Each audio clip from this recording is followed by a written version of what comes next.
അതായത് ഇത് ചോദിക്കാന്നിട്ട് കാര്യമല്ല. ചോദിച്ചിട്ടേ കാര്യമില്ല. എന്താ എന്നെ കുറിച്ച് കേൾക്കണത്? ഞങ്ങൾക്ക് ഈ നാട്ടിൽ ഇറങ്ങി നടക്കൊന്നും വേണ്ടേ? അന്റെ പെണ്ണുങ്ങൾ പോയപ്പോഴേ അന്റെ കുട്ടികൾ ഇറങ്ങാറായത് നമുക്ക് അറിയില്ലേ? അന്റെ പെണ്ണുങ്ങൾ വേറെ ആളപ്പം പോയപ്പോഴേ അന്റെ പിടിപ്പുകേടാണെന്ന് പല ആൾക്കാരും പറഞ്ഞു. അന്ന് അന്റെ ഒപ്പം നിന്നോലാണ് ഞങ്ങള്. ഇജിന്നിട്ട് ഈ പരിപാടി ഇടാൻ പാടില്ലായിരുന്നു. ആ കുട്ടികളെ കണ്ണുമൂറും കണ്ടാലേ ഇന്നത്തെ തെമ്മാട്ടികളൊക്കെ എനിക്ക് ചെയ്യാൻ കഴിയോ? എനിക്ക് പിന്നെ എന്റെ ഭാവി നോക്കണ്ടേ? നിങ്ങൾ പറഞ്ഞങ്ങനെ കേട്ട് നടന്നാ മതിയോ? 40-48 വയസ്സായ ഒരു പെണ്ണിന്റെ പോലെ എന്റെ ഭാവി, അതും വേറൊരു കുടുംബം കൂടി കലക്കിയിട്ട്. അന്റെയൊക്കെ അനുസരാന്ന് പറയുന്നത് ഞങ്ങൾക്ക് ലെജൻഡടാ നായേ. ഇവിടെ ഊർക്കും ഇല്ല കുടുംബം, 2-3 കുട്ടികളും ഇല്ലേ? അത് ആലോചിക്കണ്ടേ? ഓരോ കാര്യം കോഴി നോക്കിക്കോളും, അത് നിന്നെ ബാധിക്കൂല. ചില നോക്കിയാ ഈ പോത്തിനോടൊന്ന് വേദോതിട്ട് കാര്യമില്ല ആക്ക.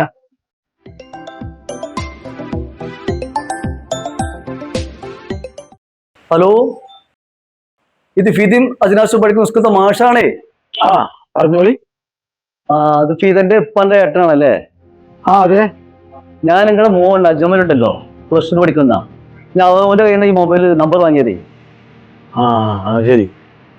പിന്നെ എന്താണ് ഈ കുട്ടികൾക്ക് പറ്റിയത്? നല്ല പഠിക്കുന്ന കുട്ടികളാണ് അവര് രണ്ടുപേരും. ഇപ്പോൾ മുഖത്ത് ഒരു ഉഷാറൊന്നുമില്ല, പഠിക്കാനും പ്രശ്നമില്ല, മറ്റേ മരത്തൊന്നുമില്ല. ഈ ഫീതൊക്കെ ഒറ്റയ്ക്ക് ഇങ്ങനെ കരയുന്ന കാണാം. നിങ്ങളെ വീട്ടിലത്തെ മൂത്ത കാരണവരാണല്ലോ, അതുകൊണ്ട് ഞങ്ങൾ വിളിച്ചത്. ഏതായാലും നിങ്ങൾക്ക് പറ്റുമെങ്കിൽ വന്നേ ആ വീട്ടിൽ പോയിട്ട് ഒന്ന് കാര്യങ്ങളൊന്ന് അന്വേഷിക്കും എന്താണെന്നുള്ളത് കേട്ടോ. ഓക്കെ, ഞാനൊന്ന് നേരിട്ടൊരു തരാം സാറേ. ആയിക്കോട്ടെ ആയിക്കോട്ടെ. എന്താ അവിടുന്ന് സംസാരിക്കാം. കണ്ടില്ലേ, അന്റെ കുട്ടികളെ പഠിപ്പിക്കുന്ന മാഷന്മാരാണോ വിളിക്കുന്നത്? അന്റെ കുട്ടികളെ പറ്റി പറയാനാണോ വിളിച്ചത്? അതൊന്നും എന്റെ പ്രശ്നമല്ല, എനിക്കതൊന്നും അറിയും വേണ്ട. ഞാൻ എന്തായാലും അവളെ കെട്ടും. ഇന്നൊരു കാര്യം ചെയ്യ്, എന്റെ കുട്ടിയെ കുറച്ച് വിഷം വാങ്ങിയ കുറച്ച് കൊന്നളാ, നമ്മൾ നിങ്ങൾക്ക് രണ്ടാൾക്ക് സുഖമായല്ലോ. എത്ര കാലം ചാച്ചിട്ട് ഞങ്ങൾ കുട്ടികളെ അങ്ങനെ നോക്കണേ? നിങ്ങൾ കണ്ട മാതിരി കൂട്ടിക്കോളി, എനിക്ക് എന്റെ കാര്യം നോക്കണ്ടേ? എല്ലാവർക്കും കൂട്ടം കുടുംബമൊക്കെ ഉണ്ടല്ലോ.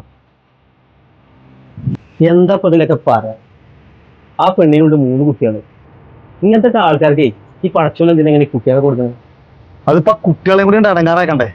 അതിനെ എന്ത് കണ്ടിട്ടാ പോലെ പറയണത്? കാമഭ്രാന്ത് അല്ലാതെന്താ? അല്ലാതെ ഇതിലൊരു മണ്ണാങ്കട്ടിയില്ല. ഈ കുടുംബജീവിതം തകർത്ത് കണ്ടവന്റെ കൂട്ടം അങ്ങനെ ഇറങ്ങി പോണ ആൾക്കാർക്ക് എത്ര കണ്ടാലും കൊണ്ടാലും ഇവർക്കൊന്നും മനസ്സിലാവില്ല. എന്നാ ഇവർക്കൊക്കെ ഇത് മനസ്സിലാകാം? എങ്ങനെ ഇവർക്ക് നമ്മളിതൊക്കെ പറഞ്ഞു കൊടുക്കുക?